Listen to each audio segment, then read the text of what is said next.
ஸ்ரீ லோகபகவத்யே நம. ஸ்ரீ லலிதா திரிபுரசுந்தர்யே நம.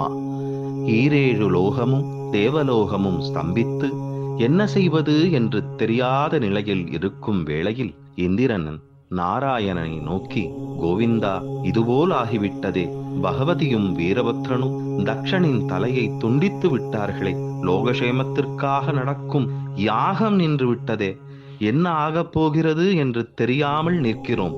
பரந்தாமா, நீங்கள்தான் வழி சொல்ல வேண்டும் என்று கதறுகிறான். நாராயணன், ஆம், உண்மைதான். தக்ஷன் ஈசனை அழைக்காத குற்றத்தை தவிர எதையும் செய்தது கிடையாது. அவன் மிக நியமனிஷ்டையுடன் தர்மம் தவறாமல் பிராமண தத்துவத்தை கடைபிடிப்பவன், உத்தமன். இவனுக்கு இந்த நிலை என்று பரந்தாமனும் மனம் விரும்புகிறார். அந்த நேரத்திலே என்ன செய்வது பகவானே, இதற்கு ஒரு தீர்வு செய்ய வேண்டும் என்று அனைத்து தேவர்களும் பகவானிடம் நிற்கிறார்கள். அப்பொழுது பரந்தாமன் சொல்கிறார், நாம் அனைவரும் ராஜராஜேஸ்வரியை நாடி லலிதா திரிபுரசுந்தரி அன்னையின் பாதாரவிந்தத்தை தொழுது கொண்டிருக்கிறோம். அன்னைதான் இதற்கு வழி சொல்ல வேண்டும் என்று அங்கே நிற்கிறார்.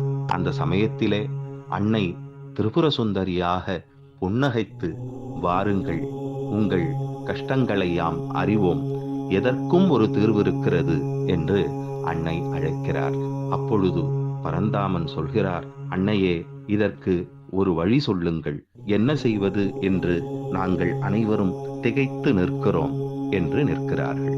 அதற்கு அன்னை சொல்கிறார்கள், ஈசனை தவிர இதற்கு எந்த வழியும் கிடையாது. ஈசன் நினைத்தால் மட்டுமே இதற்கு தீர்வு என்று சொன்னவுடன் இந்திரன் பதைவதைத்து போகிறான். எப்படி ஈசன் இதை செய்வார்?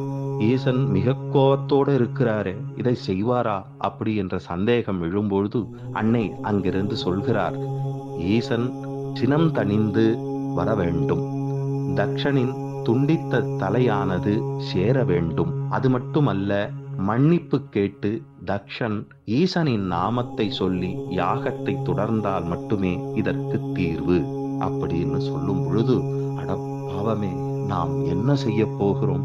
இது நடப்பதற்கு சாத்தியமா? அப்படின்னு பகவானே அங்கே பார்த்து வியந்து நிற்கிறார். அந்த சமயத்திலே தேவி சொல்கிறார், இதற்கு வழி என்னவென்றால், இப்பொழுது சக்தியும் சிவமும் ஒன்றாக இருக்கிறது. இந்த நிலையிலே ஒன்றும் செய்ய இயலாது. ஆக இந்த சக்தியை ஈசனிடமிருந்து பிரிக்க வேண்டும். அப்பொழுது ஈசன் ஏகனாக இருப்பார். அப்பொழுதுதான் அவருடைய சினம் தணிந்து இதற்கான ஒரு தீர்வு கிடைக்கும் அப்படின்னு அன்னை சொல்கிறார். என்ன செய்வது? இதற்கு ஒரு எப்படி நாம் முடிவு செய்வது என்று தெரியாமல் நின்று, அன்னையே, நீங்களே இதற்கு ஒரு வழி சொல்லிவிடுங்களேன் அப்படின்னு சொல்றாங்க. அப்பொழுது அன்னை, திருவிக்கிரமா, பயப்படாதே, இதற்கு ஒரு நல்ல வழி இருக்கிறது. உன்னிடத்தில் இருக்கக்கூடிய சுதர்சன சக்கரம் அதை செய்யும் என்று சொல்கிறார்கள். அனைவருக்கும் சிறிது ஆசுவாசமாக இருக்கிறது. அப்பொழுதும் இதற்கு எப்படி தீர்வு என்று யோசிக்கிறார். அந்த நிலையிலே அன்னை சொல்கிறார்கள், அந்த ஸ்ரீ சக்கரத்தை பூஜை செய்து சுதர்சன சக்கர பூஜைகளும் ஹோமங்களும் அனைவரும் சேர்ந்து நடத்துங்கள். வைகுண்டத்திலே ஸ்ரீபீடத்திலே அதை வைத்து பூஜை செய்து என்னுடைய சக்தியும் சேர்ந்து அதனுடன் ஐக்கியமாகி விரைந்து சென்று ஈசனிடமிருந்து சக்தியை அகற்றும். அந்த வேளையிலே சக்தியின் தேகமானது 51 பாகங்களாக சிதறி பூமியிலே விழும் என்று சொன்னவுடன் அனைவரும் நடுநடுங்கி போகிறார்கள். அம்மா, இப்படி நடந்தால் ஈசன் இன்னும் கோபமடைய மாட்டாரா என்ற ஒரு கேள்வி அங்கே நிற்கிறது. அப்பொழுது சொல்கிறார்கள், லோகக்ஷேமத்திற்காக இருக்கும் நாயகன் ஈசன் அந்த சமயத்திலே சினம் அடைய மாட்டார். என்னவென்றால், இந்த 51 இடத்தில் விழக்கூடிய பாகங்களும் ஒரு சக்தி பீடங்களாக அமைந்து லோகத்திற்கு நன்மை பயக்கக்கூடியதாக ஆகும். அந்த சமயத்திலே அனைத்து நன்மைகளும் வந்து சேரும் என்பதால் இதை நடத்துங்கள் என்று சொல்கிறார்கள். அந்த சமயத்திலே அனைவரும் சேர்ந்து அன்னை சொல்லிற்கு ஏற்ப பரந்தாமனின் ஆசியோடு சுதர்சன சக்கரத்திற்கு மகா யாகமும் பூஜைகளும் செய்து அங்கே மிக பிரம்மாண்டமான யாகம் நடைபெறுகிறது.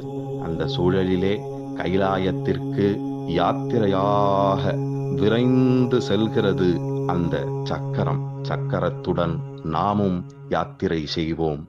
சிவோகம். ஸ்ரீலோக பகவத்யை நமः.